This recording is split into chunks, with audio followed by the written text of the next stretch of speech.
me v bistvu še hotela,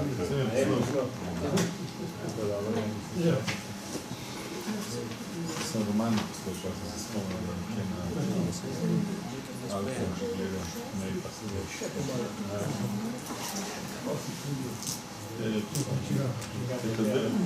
Ajde, živo mi ga. Pa še kdo počil upam. Evo, lep dober večer, sem skupaj nocoj je z nami dr. Igor Škamperle. Da te najprej slišijo, da vejo, da si tukaj. Dober večer, lepo pozdravljeni. Naj ga vsem mogoče vodoma predstavam. Letnik 62, rojen v Trstu, temu se bova tudi še v pogovoru pridila. Sicer doktor znanosti, filozof, sociolog kulture, komparativist, religiolog, pisatelj. To, kar je pa za nas še posebej zanimivo, pa pomembno je pa seveda, da je tudi Igor alpinist. Krug si služi na oddelku za sociologijo Filozofske fakultete Univerze v Ljubljani, kjer se ukvarja sociologijo znanosti, teorijo simbolov, zgodovino idej, kulturno zgodovino ter religijo in kulturo v obdobju renesanse. Pleza od leta 1978, opravil je več kot 200 plezalnih sponov, med njimi tudi več prvenstvenih. Plezal je v Severni Ameriki, v Himalaji, na Škotskem, v Alpah, sodeloval na 2 alpiničnih odpravah, in sicer na Aconcagui leta 82 in na Purni leta 83, torej eno leto kasneje. Avtor ali pa soavtor gorniških knjig Možnica in Koritnica, gre za plezalni vodniček, še danes gosto segamo po njem, Sneg na zlati veji iz leta 92, Lastovičji let leta 99, Dotiki pokrajine, no ta je malo novejša, leto 2012, ter seveda tudi 2 njegovi literarni knjigi, to je pa Kraljeva hči, leto 97 in Magična renesansa iz leta 99, ter seveda tudi Endimonove sanje iz 2 let prej, 2013. Jasno tudi soavtor, avtor številnih literarnih strokovnih publikacij, avtor 150 znanstvenih, strokovnih, poljudnih in poslovnih člankov. In da sklenem tole malo zgoščeno biografsko predstavitev, sodeloval tudi pri pripravi TV dokumentarca o življenju in delu slovenskega filozofa in alpinista dr. Klementa Juga in seveda tudi za svoje obširno, kulturno, znanstveno področje delo prejel tudi naziv Vitez Republike Italije leta 2013. Evo, še enkrat lepo pozdravljen v naši sredini. Kot je običajno, se bo Igor tudi zdaj na začetku predstavil s takim kratkim mini predavanjem, če temu tako rečemo, mini predstavitvijo.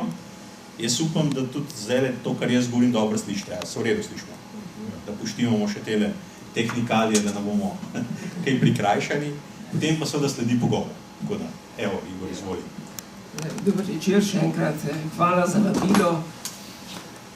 Kolega Borut je zastavil tako zelo poglobljena vprašanja, jih je poslal na duhoven način do gora in tudi plezanje, ampak seveda gore same so na prvem mestu in sem zato pripravil tudi en takšen, v tem smislu, en nabor slik ali podobno, o hribih, predvsem o gori.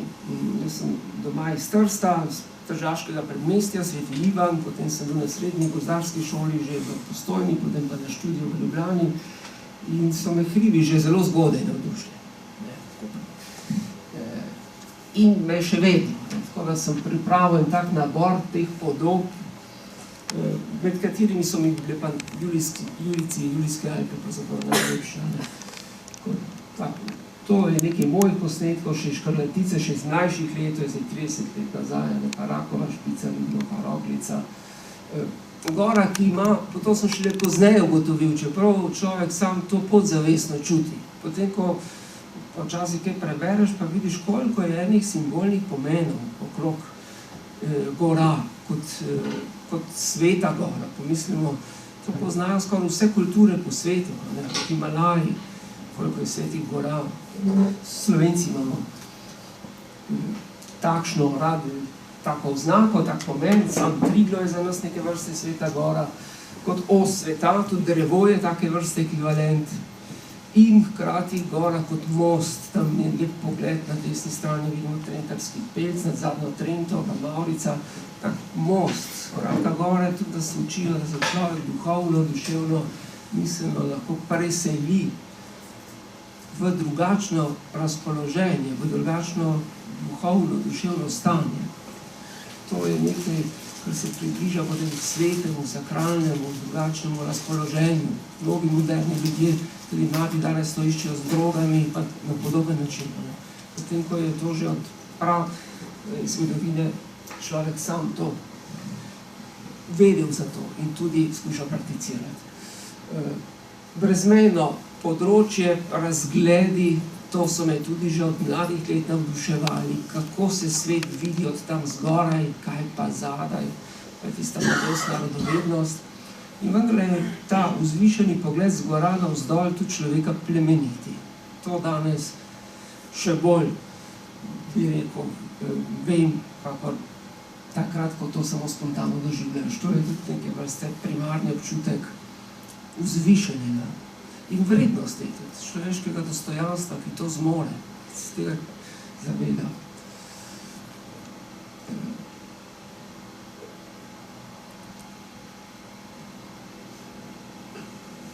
Omenil bi samo ta prve pionirje, ki so odkrivali naš gorski svet na Slovenskem, ta mož, mogoče na splošno v družbi, v kulturi, da še premalo cenimo, Baltazar Hake, bil je hecen, malo nenavaden, tak Francoz, živel 21 let na Slovenskem, prišel je kot zdravnik v Idrijo, potem je živel v Ljubljani, bil tudi botanik, poskušal sam priti na Triglav, pa je najprej odnehal leta 1777 na Malem Triglavu, ki bo greben še zelo nazobčan. Pozneje je opravil tudi sam ta vzpon, pripadal kolega, prijatelj temu krožku Žige Zoisa, začetek razsvetljenstva pri nas, in tudi detektiral to skrivnostno rožo Skabioza Trenta, ki raste naravno na Krasu. On naj bi jo videl v Julici, potem jo je Kugi začel iskati, pa je ni našel. Ob tej spodbudi so naslednje leto, kot vemo, štiri možje, Korošec, Rožič, Matija Kos in pa zdravnik iz Bohinjske Bistrice prišli prvi na Triglav. Vidimo, kakšen je bil še ledenik na desni sliki gor, na današnji Krederci proti Triglavu, in pa brat Karel Zois, botanik, je tudi prvi detektir odkril Zoisovo zvončnico, ki nosi njegovo ime. Te zgodbe so me v mladih letih navduševale. Seveda prvi pristop na Triglav z južne strani, z Belega iz Vzhodnice, z Belega polja, tam, kjer je na ledine, kjer je danes koča Planika, na Mali in Veliki Triglav, in moja pot, prva pot na Triglav je bila tudi z te strani, že v otroških letih, in zaenkrat, zadnja, lansko leto, oktobra, tudi z te strani. Ko ostaja ta pot še vedno zelo pravlična, lahko pa seveda se stopimo tudi čez Sedmera jezera. Vkolikor sem bil doma iz Trsta, sem že v deških letih bral z navdušenjem Kugijeve knjige v odličnih prevodih, Franceta in Ljuljane Avčin, pa Lipovška, Kugi, ki smo potem postavili po drugi svetovni vojni, spomenik v Trenti. Tržaški trgovec zapravil ves denar, pravijo, za pot v hribe, ljubil glasbo in gore, in predvsem Julice iskal to skrivnostno Skabiozo Trento, ampak ni je našel, namesto nje je pa začel, to je pravzaprav vendarle začetek takega izrazito romantično estetskega občudovanja in opisovanja gora.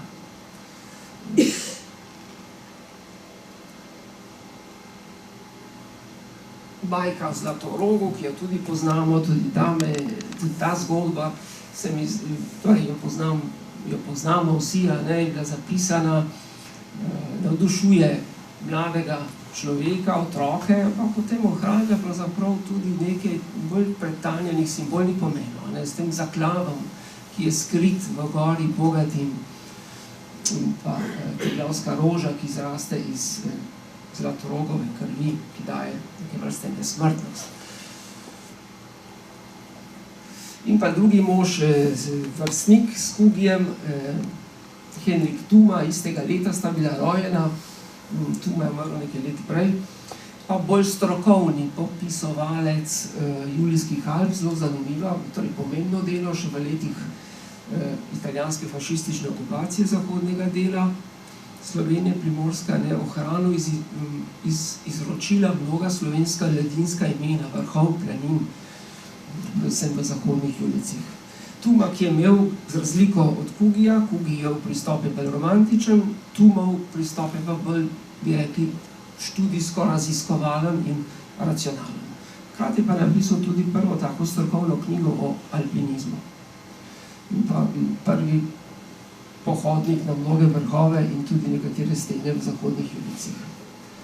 Vrhovi, samo sprehodimo se preko nekaterih takih gora v Julijcih, ki so postale prave ikone, kot Jalovec, ki je tudi emblem, simbol Planinske zveze Slovenije, iz severne strani, na levi vidimo Kuluar, in pa gora Viš, podobno sta visoka, 2600 in nekaj, Viš v zahodnih Julijcih, nad dolino Zajzare.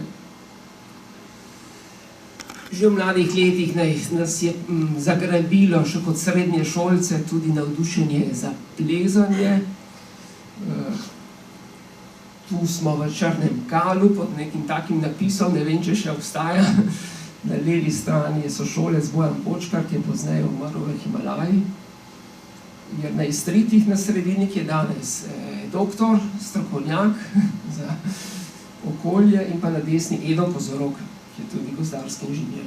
Smo bili sošolci. In potem seveda plezalni, nekaj majhnih, kratkih plezalnih utrinkov, še iz deških let, na levi strani v steni Ospa, kamor smo hodili se preizkušati, predvsem v takih zimskih mesecih.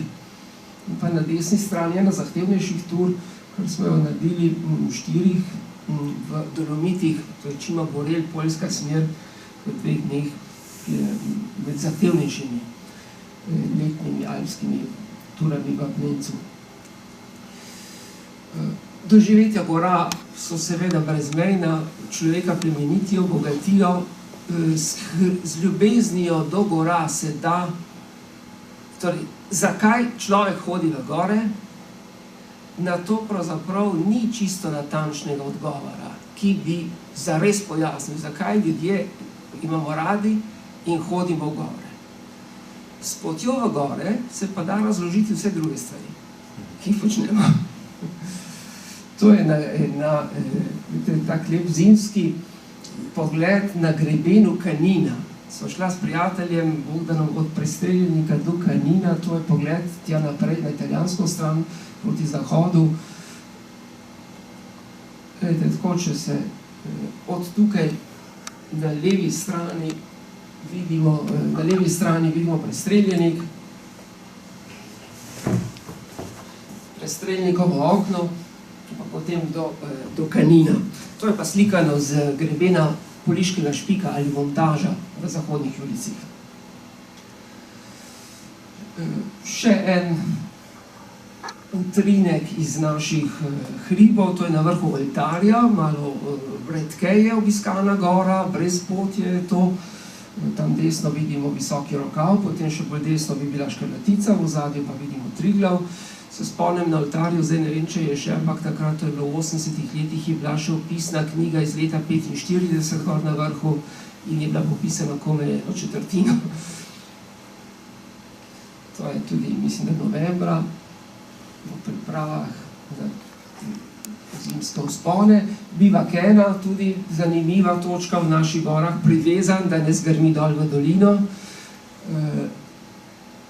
Zdijo se nam kar neke gmote, ampak imena so tudi pomembna. Če jih prepoznamo, te vrhove, vidimo na levi strani Prisojnik, tam zadaj v sredini trikotni Jalovec, tista buča bolj na desni za Mojstrokami Mangart. Poznamo nekaj imen, nekaj gora in se takoj umestimo domače v prostor.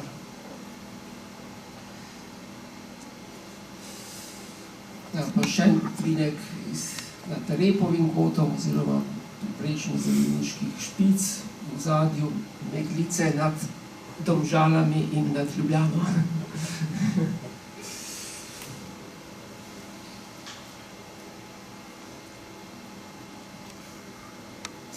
Stena, v kateri smo nekaj časa tudi zavzeto plezali, vedno z velikim strahom, spoštovanjem, je široka peč v Julicih nad Martuljkom. Tu so bile vsaj pred leti take kar zelo zahtevne smeri zaradi krošljive skale, predvsem Čipulova, pa potem je Franček Knez plezal Zlatolasko, pa Dibonov las. Eden zadnjih vrhov, na katerega so sploh prišli v Julicih, mislim, da šele Joža Čop, Pavla Jesih, Potočnik.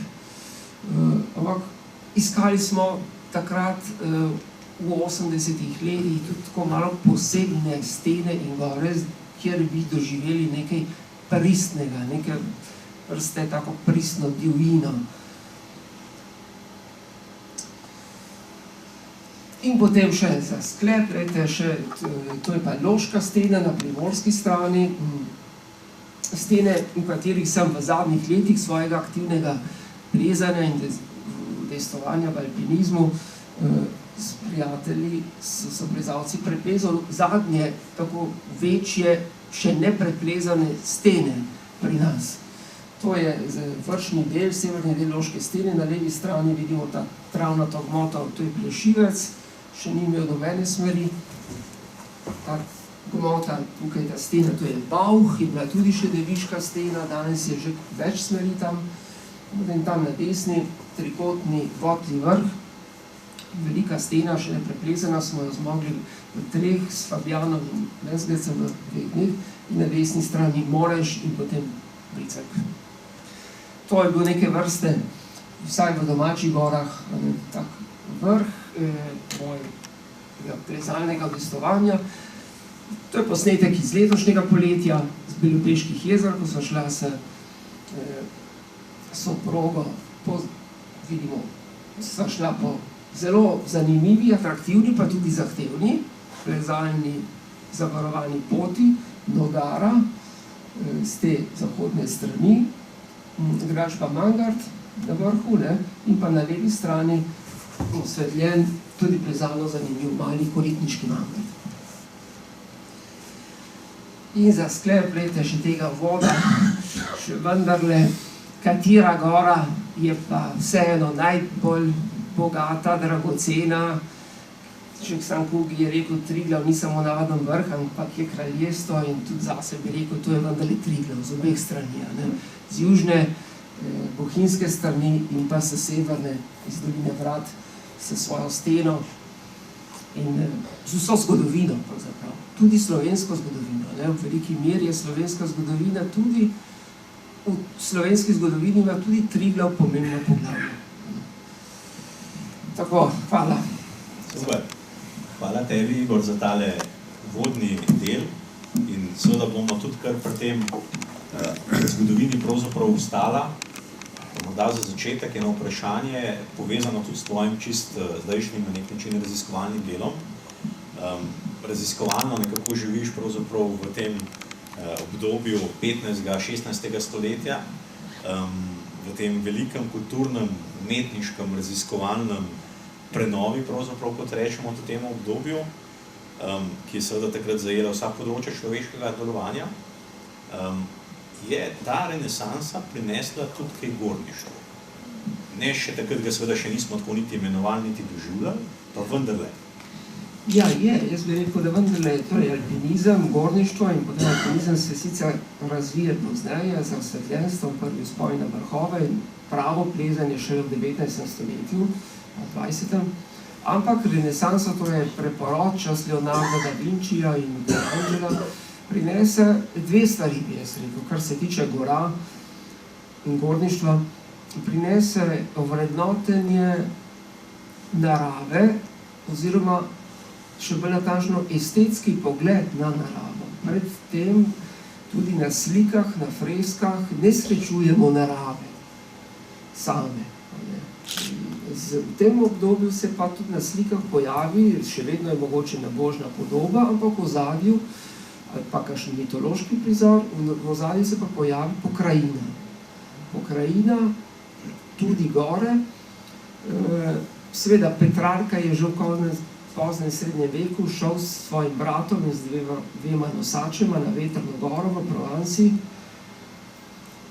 Čeprav pravega gorništva še ni bilo. Leonardo da Vinci je tudi menda zahajal, se uspel tudi na en hrib, da bi natančneje videl to pokrajino, da bi jo potem bolje izrisal. Potem so Švicari, Konrad Gessner, tudi botanik, zdravnik botanik Gessner, je tudi hribolazec že v Švici. Švicarski humanizem je med prvimi začel tudi pristopati na vrhove, na takšen, je rekli mi, modern način, ampak novost je bila estetsko odkrivanje, estetski pogled na naravo, ena, in druga novost je bila seveda to odkritje individualnosti. Kar z alpinizmom, s potjo v gore, v narave, vseh to počnemo mi, zahodni ljudje, zato, ker smo razvili ta osebno individualni pristop do dejavnosti, do službe, do dela, do vseh stvari in tudi do hoje ali pa iskanje nenavadnih prostorov v svetu. Tako mimogrede si omenil Petrarko. V enem zadnjih svojih intervjujev si tudi napovedal, da boš poskušal prevesti ta njegov opis. Ja, res je. Torej, nisem ga še zaključil, pa ga imam doma v originalu in se pripravljam, da bi to prevedel z nekim komentarjem, ker je vendarle tako strokovno se ga obravnava kot prvi zapis poti, da ta hrib, ki je približno tako kot naš Porezen, 1000, pa Rodica, ne, 1900, pardon, tako kot Rodica, 1900 je vetrna gora in je opisuje že, kako je užival razgled iz te gore. Tako da je že tak moderni estetski čut. Tvoje besede so, gora je stala, še preden smo mi prišli do nje. Gora je simbol, morda je najstarejši, kar jih človek pozna. Kako brati gore, kako jih razumeti, pa recimo temu na teh 4 svetopisemskih ravneh? Prav, dobesedno, simbolno, alegorično, nenazadnje moralno in celo mistično. Ja, to... Za celo serijo večerov vprašanja. Ja, to so vprašanja za celo razpravo, seveda. 4 pomeni, ja, tako kot si dobro naredil. Torej, dobesedno, pot, se pripravim, preučujem, se pozanimam za zahtevnost, kaj rabim, čas, pot, oprema, kontekst. Se ti zdi, da se prav v tej fazi priprave na turo začne spoštovanje gora? Ja, verjetno, ja, že v tej pripravi, ja, že v tem, ko zato, da umestiš tudi tako svojo fantazijo, ne, se pripraviš na to goro. Gora ima neke vrste dušo, ne, ima eno zgodovino, ima eno ime, ima že nekatere vzpone nase, pa če jih nima, pa spet drugo poglavje, ne. Ima različne ritme časa, ne. Tudi v visokih gorah, tukaj to ne škalja, ne, ker velikokrat je kot vodja naših odprav v Himalajo. Tam vidiš, kako se tudi v dnevu gora spreminja. Kdaj ga je blazovi, kako se temperature obnašajo, kako sonce sije. In do manjših gora, ne. Vse to je del priprave in spoznavanja.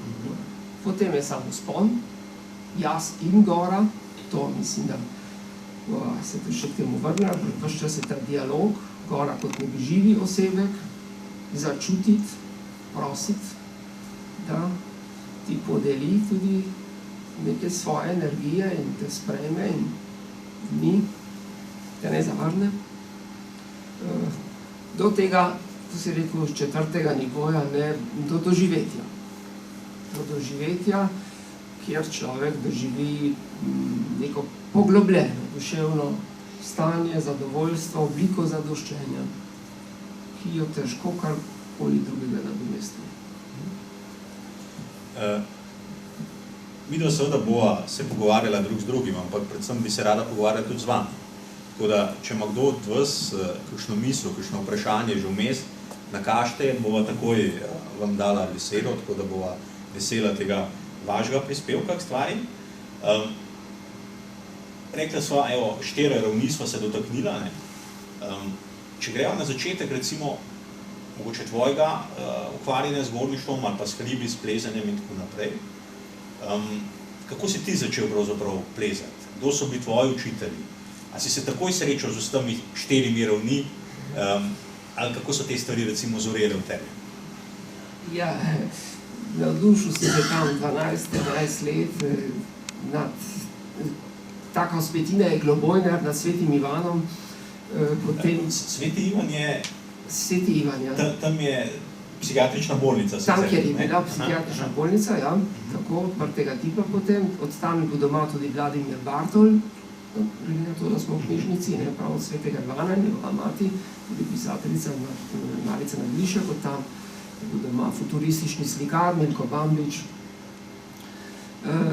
Tam je rob mesta, potem se pa začne vzpetina, to so take bele pečine, sva sošolcem začela poplezavati, potem je mama bila v skrbeh in smo organizirali v okviru planinskega društva SPDT Trst tak tečaj.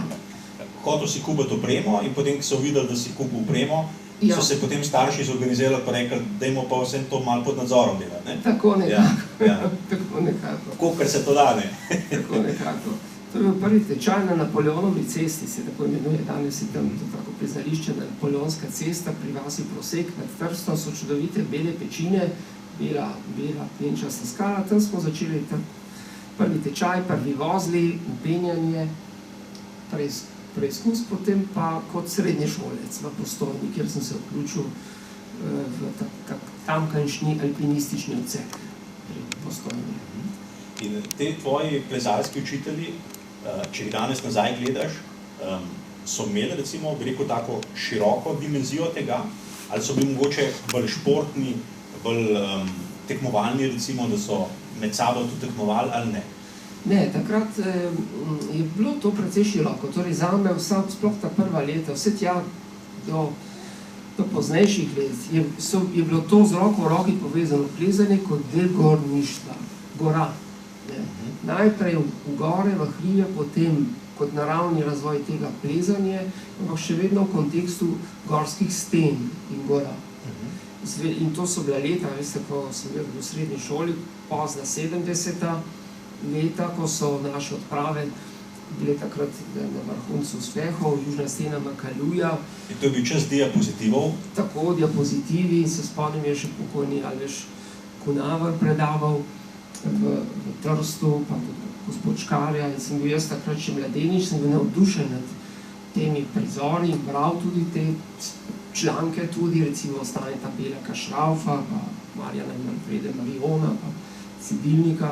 In sem ob teh člankih, poročilih, teh zlato obdobje našega Himalaje takrat, a ne bil Makalu, Everest, pa potem še Lotse. Skratka, s tem smo odraščali in hkrati tudi s sošolci, sem imel srečo, da sta bila kar 2 sošolca, oba tudi zagreta za plezanje, Rajko Noč iz Jesenic, z planine pod Golico, in pa Edo Kozorok iz Tolmina. In smo že kot srednješolci se tudi sami odpravljali z opremo, ki smo jo dobili na planinskem društvu, Postojni plezati. Poleti in tudi že po zimi, smo rekli. Če si ta prav, bi treba iti tudi po zimi. Gamaše, Tereze, Cepin, to so bili še ta jeseni Cepini, s taravnim poklom, žametne hlače. In smo začeli na tak gorniški način. Prej si tudi tako mingrede pravzaprav omenil, da si bral Kugija, ampak si ga bral v slovenskem prevodu. Ja. Italijanščina, original, to ti ni bilo... Ne, raje sem ga bral slovensko, zaradi slovenskih imen in je bilo tudi prvič bolj domače in ljubše. Pa hkrati ob njegovih opisih sem spoznaval tudi to pokrajino. Ampak ne boste verjeli, se spomnim, sem bral tudi še, torej zdaj 30 let od tega, Božanski nasmeh Monterosa, avtor Julius Kugi, preveden v slovenščino, in je italijanski prevod, ker Kugi je pisal v nemščini, ne, on je sicer bil Tržačan, ampak doma so govorili nemško. In je bil ta Božanski nasmeh Monterosa, ta knjiga, ki jo imamo v slovenščini že 30 let, je bila še pred 3 leti prvič prevedena v italijanščini. In so me prav vprašali, kakšen je pa vaš slovenski prevod, so nekaj odličen, menite. Zdaj, 2012 je bila šele prevedena. Zgodbe, skratka, pripovedovanje, branje in tako naprej. videni diapozitivi. Mislim, da si nekje omenjal tudi, da si zelo požiral predavanja krasoslovca profesor Habeta. Videni filmi, ampak kljub vsemu, vse to ne more zamenjati niti enega koraka, da ga človek sam doživi, recimo, pač v knjigi. Je to nekaj, kar imamo v sebi, je to privzgojena zgodba, ali kako pravzaprav to pojasnim? Ja, to je to zdaj. Sveda, torej, ti vložki za to, torej, to pisanje, fotografiranje, prikazovanje, komentiranje, predavanje, da mlada, predvsem za vsakega človeka, za mlado osebo pa še toliko bolje, vse to je zelo dragoceno. Meni so ta predavanja, profesorja Habeta, ko si se spomnil, ker je bil očetov prijatelj, je hodil na naše društvo v Trsti, kazal lepote krasa, ti članki iz Plenskega vestnika predavanja, to se nas kar požiro in vse to je pomembno. Ker človek potrebuje spodbudo, potrebuje tudi besedo, komentar. In sem bil včasih v hribih, sem videl tudi potem kakšne razglede, tudi na način, kakor sem prebral kakšne opise. To ostane v človeku. Seveda, je pa, kako si rekel, ko lastna izkušnja, lastno doživetje, lasten vzpon na Prisojnik ali pa na Jalovec, pa da svojo vsebino, ki je pa spet tisto jedro osebnega doživetja, ki ga nobena druga stvar pa ne more nadomestiti. Ali je to prirojeno ali privzgojeno? Jaz bi rekel, obojega malo. Malo eno, malo drugo. Nekaj je seveda prirojeno, talent, čutek, eden je bolj za glasbo, eden je bolj za žogo, za nogomet, košarko, drugi je bolj za drugačno. Mi smo bili v razredu za hribe, že kot mulice, ko se reče, v osnovni šoli v Trstu so gledali škamperle pleza po drevesih. In če žoga ostala v krašni krošnji, smo prišli poklicati, da sem šel jaz gor drevo pozoril.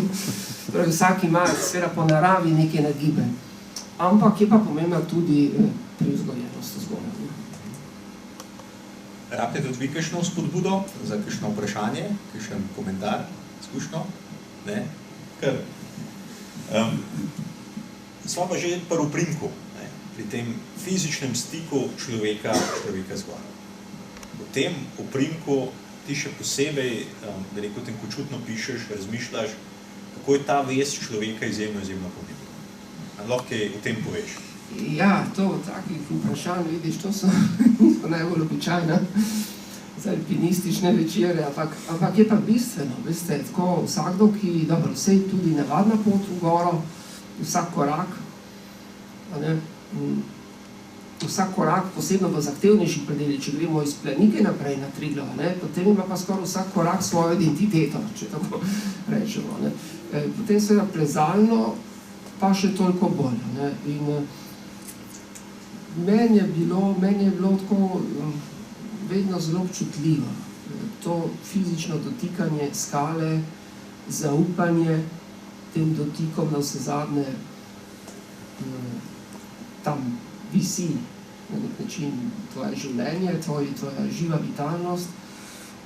In s tem, da skala stopa v dialog, oziroma ti stopaš v dialog z njo in potem tudi ona iz plezalec se zelo razveseli oprimkov, stopov, tudi še bolj pa seveda oprimkov. In je kot neka glasba. To so kot neke partiture not. In je tudi velikanska razlika, ko plezaš recimo v beli, apnenčasti skali ali pa v granitu. Granit je drugačen, tam je sicer drugačno tehniko treba imeti, pa gre bolj surova moč, gvozdiš praktično prste roko, medtem ko je beli, apnenčasta skala, pa kot glasba, in kako bi rekel, čutna matematika, čutna lepota, fizično dotakljiva lepota, enačb, bi rekli, ki mora biti točno taka, drugače ne gre, in če je taka, in če so prijemni taki, gre. In je imenitno. si bom dovolil kar prebrati Igorjev čudovit stavek. Res, vse, ko ga boste slišali, boste začutili, kaj pravi. Stik prstov s skalo vzpostavlja razmerje, ki ni telovadno ali tehnično, ampak ustvarjalni dotik v visokem pomenu umetnosti, skozi katerega se pretaka življenje, zaradi katerega je človek drugačen od drugih bitij. Tako zelo,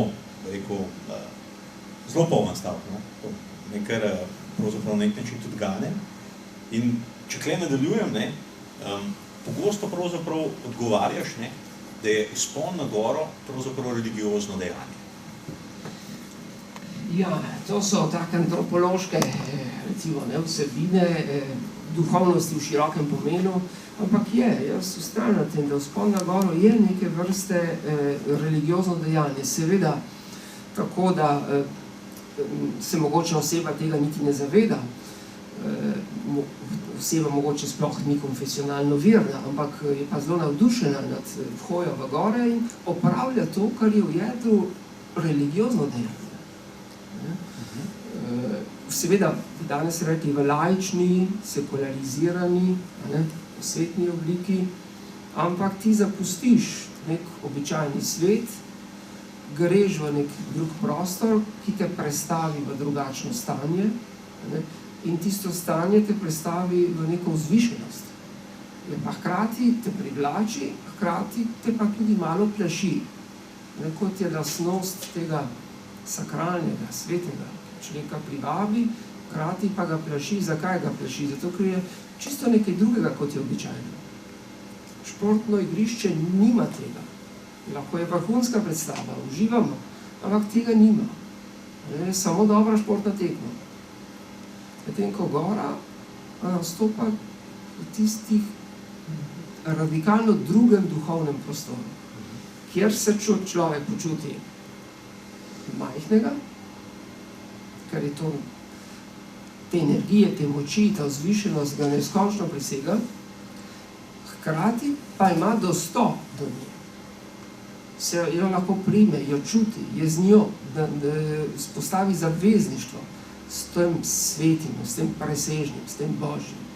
To bi moralo biti tudi, ponavadi je, običajno je, to pričakujemo tudi doživetje svetega bogoslužja, v cerkvi, svete maše. Bi moralo imeti podobno vlogo. Seveda v moderni obliki, sekularizirani, je to tudi vzpon. To, da Igor uporablja športne primerjave, niti ni tako neobičajno, namreč Igor se je celo upisal na fakulteto za šport. Tako da bomo še kakšen drobec iz življenjepisa potegnili ven. Ampak, če zdaj zelo tako nesramno pravzaprav banaliziram stvar, v vsakdanjem gorništvu, pa v tem množičnem gorništvu, ko ga doživljamo, pa je očitno daritev neka obložena malca z nekim kričanjem, z nekim, saj zame, stvarjo, ki je daleč stran, bi rekel, te duhovne preobrazbe, duhovnega miru, doživljanja narave tam gore. Te to kdaj iritira? Te to kdaj tudi poezi pravzaprav? Ja, seveda. Me je velikokrat, sploh na kakšnih množičnih obiskanih vrhovih ali pa kar je banalno, tako velikokrat ljudem zbeži ta banalnost iz roka, in potem je skregano z okoljem, z vzvišenostjo tega okolja, recimo, ali pa tudi v koči. To se spomnim, jaz še iz svojega otroštva smo odraščali tudi neke vrste moralni vzgoji. Tudi planinske šole in tudi alpinistični odseki so imeli že včasih veliko tega. Ni prevladoval športni duh, ampak veliko spoštovanje do gora, veliko spoštovanje in zavedanje nevarnosti, ki človeka čakajo, če greš v zahtevne gore, posebno pa v stene. Veliko spoštovanje dosežkov, vzponov, jasnih in drugih, torej predvsem drugih, pa potem enaka, veliko tako dostojna ponižnost, dostojna ponižnost, tudi ko si sam na takšnih vrhovih ali v smerih, in veliko spoštovanja predhodnikov, ki so sami opravili, ne, ki so nas postavili taki miti. Prav takratna generacija velikih plezalcev takrat na Slovenskem pred 30 leti. Če se zdaj recimo preseva nekam pod steno, začenjava z enim vzponom, kaj se pravzaprav premakne v tem našem doživljanju? V tej zamaknjenosti, v katero padamo, v kateri kar naenkrat se res čutimo osvobojenega in plezamo in doživljamo to harmonijo, o kateri govoriš. Ja, to se je zelo doživeti. Poznamo, kot si je rekel, ne, gremo iz koče, recimo, da smo v vratih, zapustimo Aljažev dom, gremo po poti pod Triglavsko steno, bomo šli v nemško smer, bavarsko ali pa slovensko, ali pa Čopovsteber, katerokoli že. Kaj se dogaja? Lete, potem sem jaz šele pozneje videl, kako so na delu neki zelo tako pojmovno, ne, konceptualno 3 ključne etape in so res tudi med hojo v gore. Prvič je, greš iz koče in prideš, zdaj če gremo v steno, ne, zamenjaš obutev ali pa tudi če greš iz koče, greš v posebni obleki, posebno opravo, torej spremeniš neko svojo opremo. In ko zapustiš varno stezo, vstopiš v drugačen svet. To je prva izstop iz običajnega. Izstop iz običajnega. Parkirali smo avto, pustili avtobus, izstopimo iz običajnega. Potem je drugi korak, ko se znajdemo v nekem posebnem svetu. V nekem svetu, kjer so na delu nevarnosti, kjer nismo čisto povsem sigurni, da bomo varno živi in celi prišli nazaj. Ampak je na delu lahko tudi nevarnost. To bomo nek umestni svet, kjer vladajo malo drugačni zakoni. In tam plezamo, se srečujemo s težavami, stopamo v drugačna stanja, podobno šamanistični izkušnji, ne? Če pa mislim najprej Bog in glasba, potem prestop v nek trans, v neko posebno stanje, plezanje, drugačni zakoni, ves čas prisotna nevarnost in potem vrh. Izstop iz tega nevarnega sveta in potem sledi tretji korak, sestop nazaj v običajni svet. Zadoščenje, pomiritev, utrujenost, taka blažena utrujenost ponavadi, če je šlo vse dobro in potem pa treba se tudi znati vrniti nazaj, ker tudi ta tretji korak ni tako samoumeven. Koliko nesreč med alpinisti pa na zahtevnih gorniških poteh se dogodi prav pri sestopih, pri vračanju ali pa tik po doseženem cilju. Ker pade koncentracija, se zdi, vse je že narejeno, zdaj pa sam še dol. Ne? Treba znati tudi priti nazaj in se spustiti nazaj v običajni svet. Torej, cilj ni vrh, ne?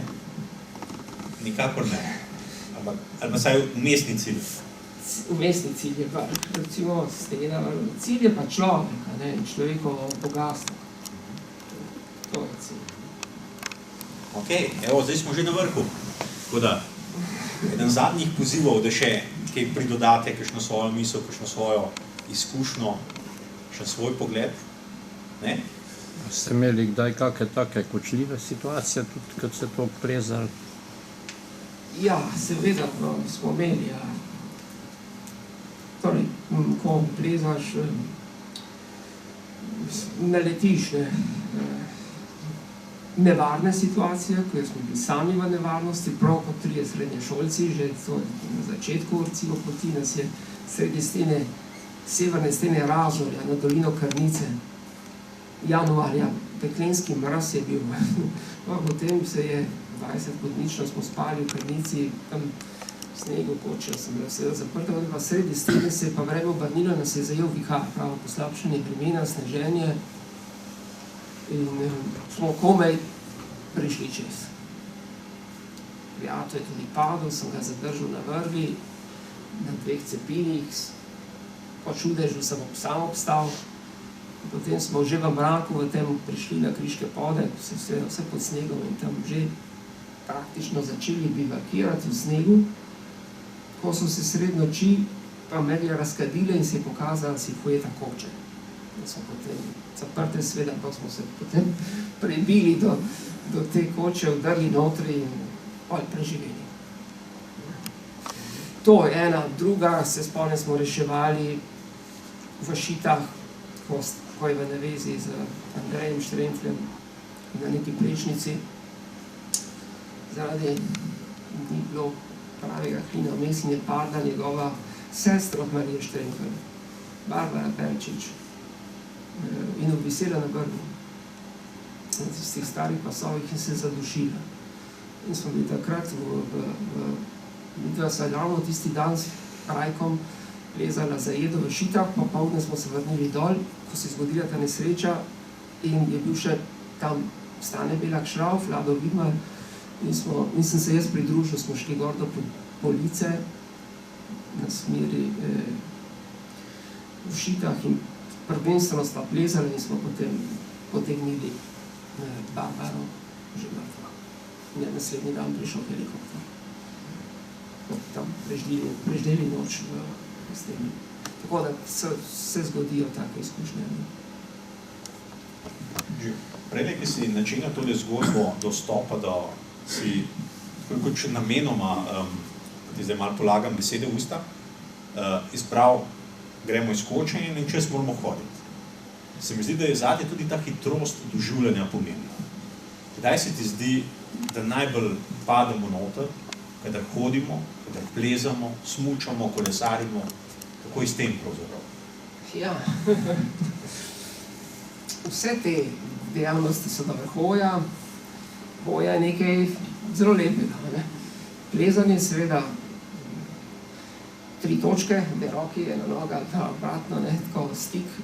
Kolesarjenje tudi, jaz bi rekel tako, kot si vprašal, kdaj je ta trenutek najbolj poln.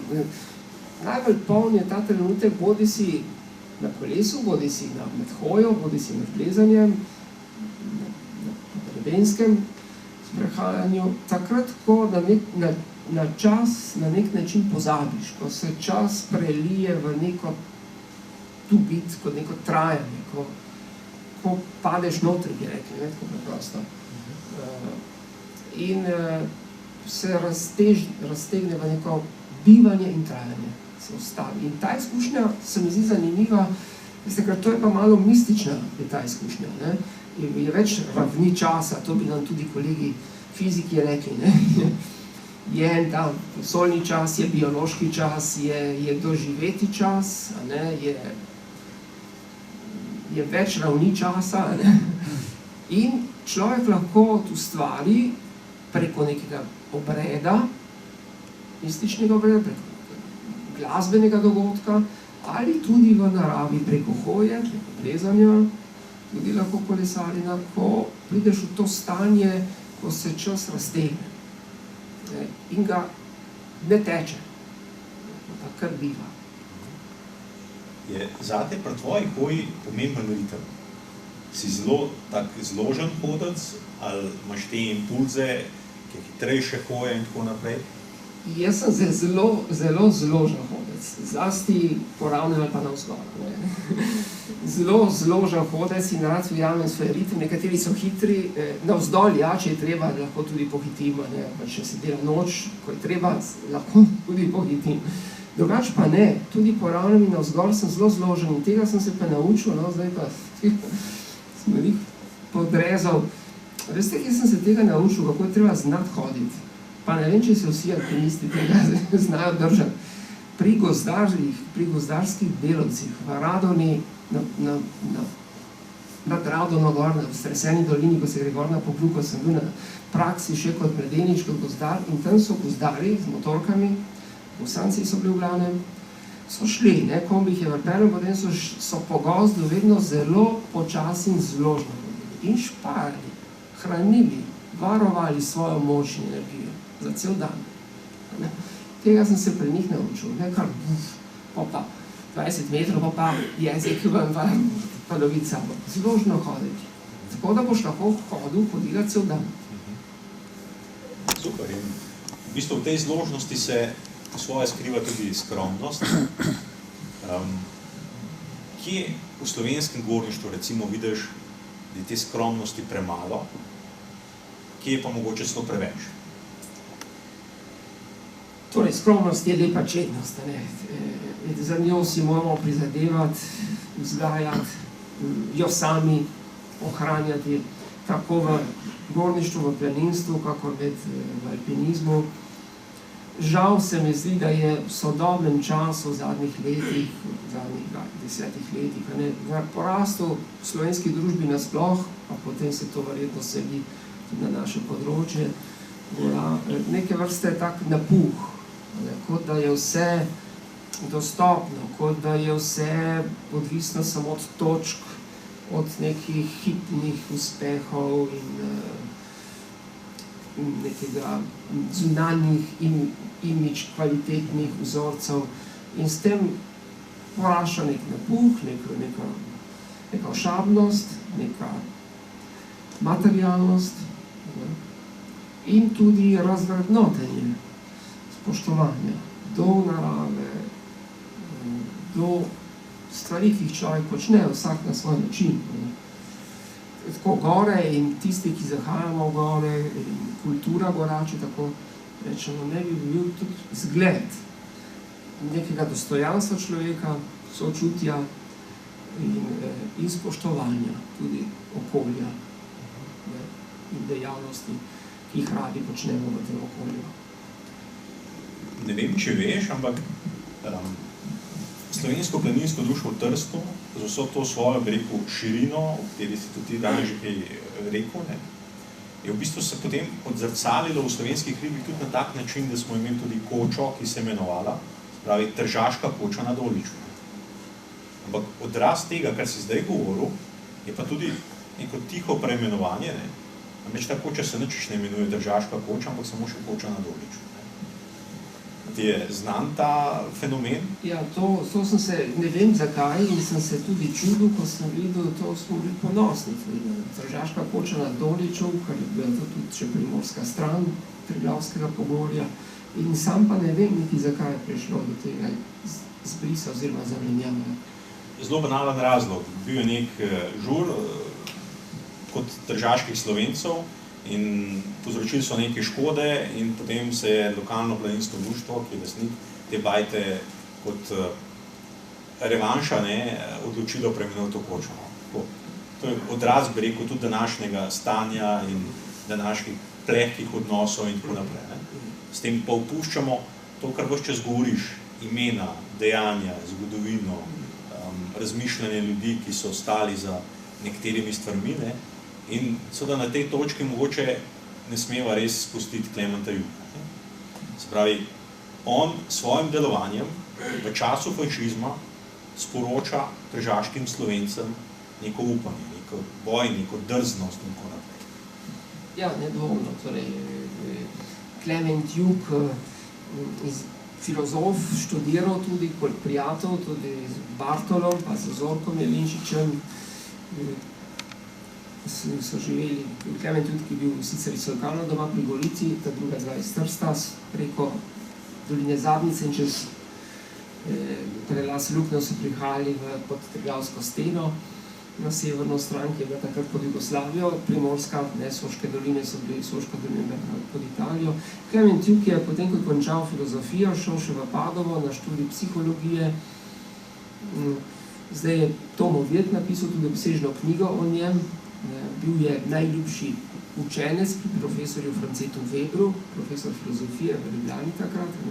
In seveda Klement Juk je skušal te visoke ideale, tudi upora proti takratnemu fašizmu in visoke ideale človeške etike dokazati tudi v gorah. Navdušil se je nad plezanjem, takoj se je preusmeril tudi v ekstremne preizkuse. Žal se je še mlad, star 26 let po smrtno ponesreči v Triglavski steni, ki je skušal sam preplezati po novi smeri v zahodnem delu, kjer se danes vije, se imenuje Jugostebr. Ampak kljub tej njegovi tragični zgodnji smrti, je pustil močno sled na tedanji generaciji in je še danes lahko eden od tistih pionirjev, drznih upornikov, kot spodbuda, če ne zgled, pa vsaj spodbuda za slovenskega človeka danes. Veste, takrat je šlo, potem so tudi Skalaši, ljubljansko društvo Skala, pa Klement Juk svoje primorske strani skušali dokazati, da se pretekmovali predvsem z Nemci, ne toliko z Italijani. Italijani so zasedali dolino, ampak Nemci so pa plezali prvi v Triglavski steni in se rekli, kaj boste vi, da se tudi Marija Hütte je bila koča planika, so se imeli za doma na Triglavu. In prve smeri, prva je sicer slovenska, ki je leta 1210 preplezal tudi Henrik Thuma, slovenska smer, potem so pa bila nemška, dolga nemška, bavarska smer, in so Nemci vzvišeno gledali na Slovence, se vi pa sploh ne znate se gibati v hribih. In zato je takratna mlada generacija v 20. in potem v 30. letih medvojno obdobje skušala dokazati, da na svoji zemlji smo pa mi znamo biti doma in gospodari tudi v gorah. Tako da je šlo za neke vrste soočanje. Vse podobno, veste, ni bilo samo v Julijskih Alpah, podobno so se tudi dokazovali v Dolomitih. Bavarci, Avstrijci na eni strani in na drugi strani Italijani. In podobno izkušnjo smo doživeli tudi mi in jo, hvala Bogu, tudi uspešno izpeljali in pokazali pri sebi doma. Kot Tržačan, kako doživljaš te izzive sodobnega časa? Se ti zdi, da se je tudi v Trstu, pa predvsem bi rekel v italijanskem odnosu do Slovencev res tako veliko spremenilo, na bolje, jasno? Ali je to vendarle še zmeri, bi rekel, neka floskula politikov v smislu evropeizacije, odprtosti prostora, multikulturnosti in tako naprej? A ti čutiš neko pozitivno spremembo? Sprememba je velika v zadnjih, od osamosvojitve naprej, v zadnjih 20 letih je sprememba velika, predvsem v tem obmejnem področju, predvsem Trst, ki je bil najbolj tako sovražno včasih tudi, ali pa nasprotujoče naravnan do Slovenije, do Slovencev, prej do Jugoslavije, zaradi izgube Istre in podobno. Potem v zadnjih 20 letih se je pa ta odnos resnično spremenil, na bolje. Je komunikacija, je sprejemanje, je večje poznavanje tudi, kar je to zelo pomembno. Seveda, k temu bi pa dodal to, ta prostor od Soče in od Beneške Slovenije, zahodnih Julijcev, pa tja na vzhod, do Prekmurja, ta slovenski prostor je lep, je zanimiv in je tudi za razne te strateške poti pomemben. In tudi drugi ga imajo radi, tudi drugi bi radi tu. Ne bomo rekli, tako si ga prisvajali na star način, teritorijalno, ampak pa drugače. Se pravi, tega ne smemo pozabiti, da je ta naš prostor slovenski, Slovenija, lep, dragocen, vreden, ki zahteva tudi od nas, ki tu živimo, neko odgovornost.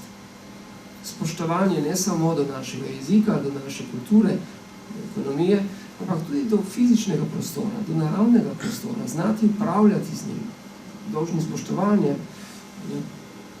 Pogledajte, firme, če se tako malo pohecamo za šalo, vse velike firme od Leka do Žita, smo jih že skoraj prodali. Vsod so že v tujih rokah. Fizični prostor je še eno od tistih stvari, ki je zdaj del Slovenije. Ampak se moramo tudi mi, živeči ljudje tu, znati modro na vseh ravneh, od vzgoja otrok do najvišjih politikov in odgovornih, pametno, razumno obnašati do svojega prostora. Zdaj bomo počasi z Igorjem sklenila, se bomo vrnila seveda tudi nazaj na gorniško temo, da ne boste mislili, da vas zdaj zajadrala v kakšno tako bolj sodobne stvari. Tako da, če bi kdo zdaj res vprašal, zdaj je ta zadnja prilika za, boste pol na koncu rekli, da ni bilo priložnosti. ko si na vrhu, ali pa ko smo na vrhu, ne, praviš, da ima vsak človek občutek, da mu določena oblika, lepota naravnih oblik, kraj ne pripada in jo tudi osebno pozna. Kje si ti, v katerih hribih si pravzaprav se najbolj počutil doma? Kjeri so res, ali pa kjera gora je pravzaprav tista, ki ti je zelo blizu in pa najbolj blizu? Ja, to je težko vprašanje, ne? Tako kot kateri otrok ti je najljubši, ne? Ja. To se ne da odgovoriti. Ja, je težko. Torej, tako, ko se rekel, lepota, nasploh lepota, lahko lepota umetnosti, lepota obraza, ne? Lepota nasploh vsak, no, to se mi zdi zanimivo, vsak človek, skoraj vsak verjetno, lahko rečemo vsak, ne človek ima vtis, da mu lepota na nek način pripada, ne? Ali pa da tudi njemu pripada dostop do lepote. Zdaj, nam je všeč tudi lepota gora. Nekateri ne vidijo nič. Nam pa je všeč tudi lepota gora. Zdaj, vedno smo se tudi na ta način odločali, veste, kam gremo plezati, ko smo šli včasih po dolinah, je bila tudi široka debata, kam gremo konec tedna. In Julijske Alpe niso tako zelo velike, ampak je vedno bilo dolga debata, kam bomo šli. Bivak 1, Bivak 2, Tamar, Krnica, Vrata, Bohinjska stran, to je, in je so različni aspekti, ne? So plusi, so minusi. Zdaj, jaz imam rad, gledajte, tako par gora, seveda, nekaj hribov, ki so vezani na moj domači rodni prostor. In nek posebno težo, seveda, med temi primorskimi gorami, tudi Nalos, ampak tudi Trnovski Gostan, ampak še vedno mislim, da bo to do smrti, ima posebno težo Snežnik. Gora Snežnik na Notranjskem. In se ga tudi z Julico vedno tam dol, če dober razgled, se ga vidi.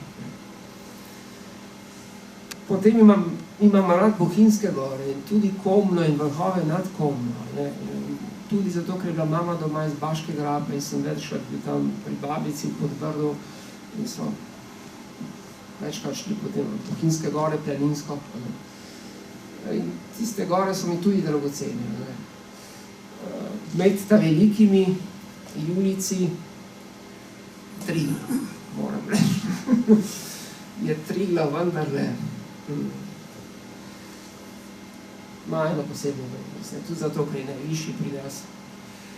So mi pa potem bili zelo dragoceni tudi drugi vrhovi. Goltar, tudi Jalovec, Bavški Grintovec na poseben način, iz doline za potok. Seveda tudi gore ljudje, v Kamniških mi je bila zelo prisrčna in je še danes Vežica, ker smo veliko plezali v njej.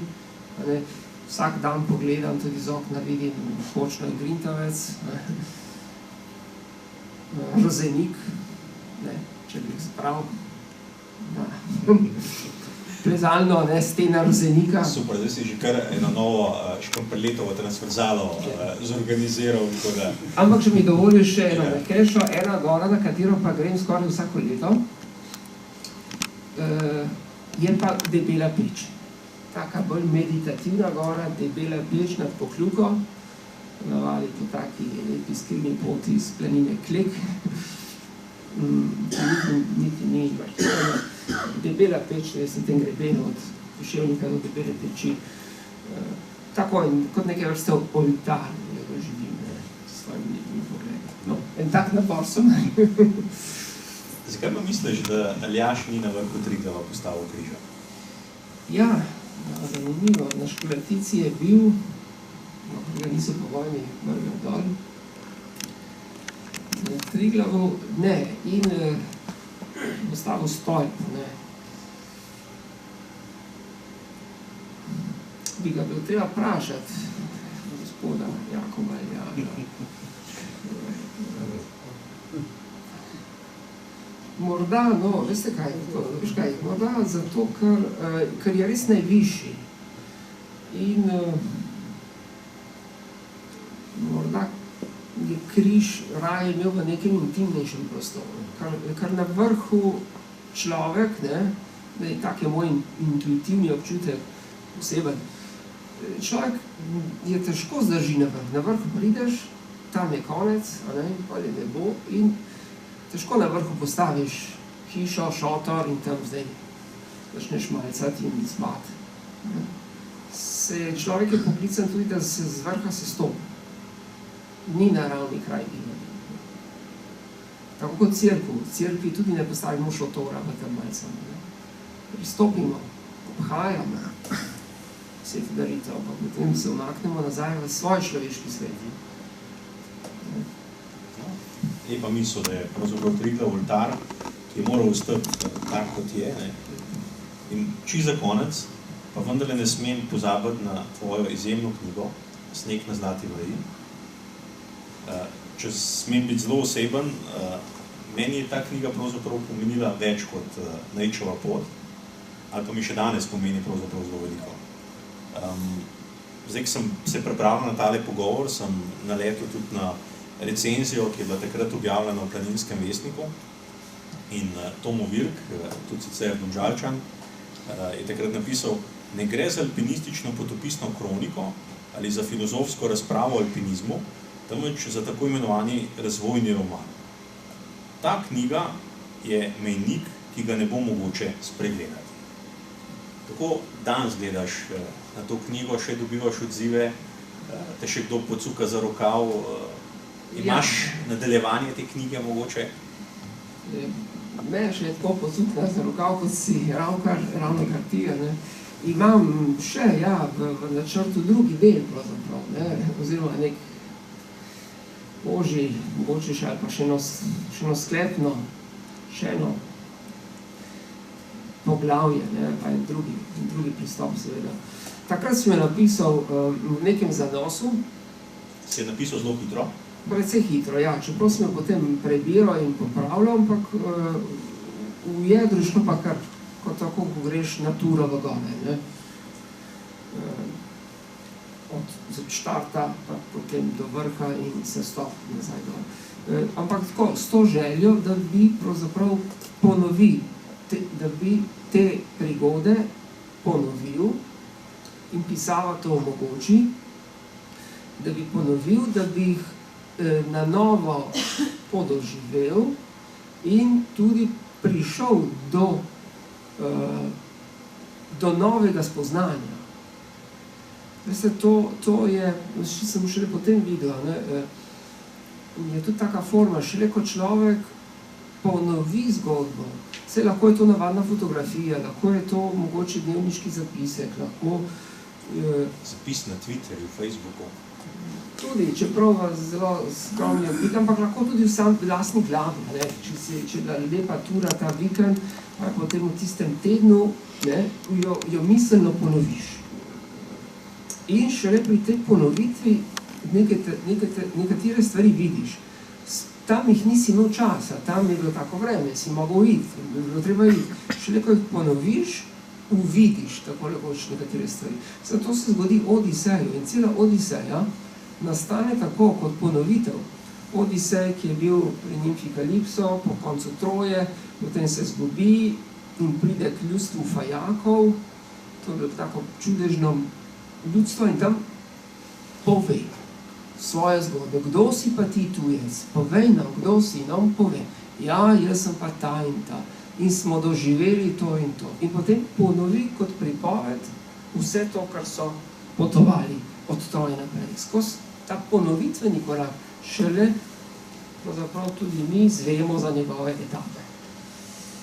Spoštovani Igor, hvala tebi, da si prišel kot tujec k nam povedal svojo zgodbo, nas spomnil na te tvoje etape in nam nedvomno dal veliko snovi za razmišljanje. Hvala. Hvala za vašo vabilo in za vašo pozornost. Okrivih pa zadnje besede ni. Evo, vam pa še povabilo, skratka, čez en mesec še zadnji gorniški večer v tem letu. Gost bo tokrat iz Tomačkega planinskega društva Andrej Pečak, inovator, človek, ki ljubi tako ledno plezanje, kakor elektroavtomobile in bomo nekaj spregovorili tudi o tem. Hvala vam za udeležbo in seveda srečno in lepo se imejte v Krivih.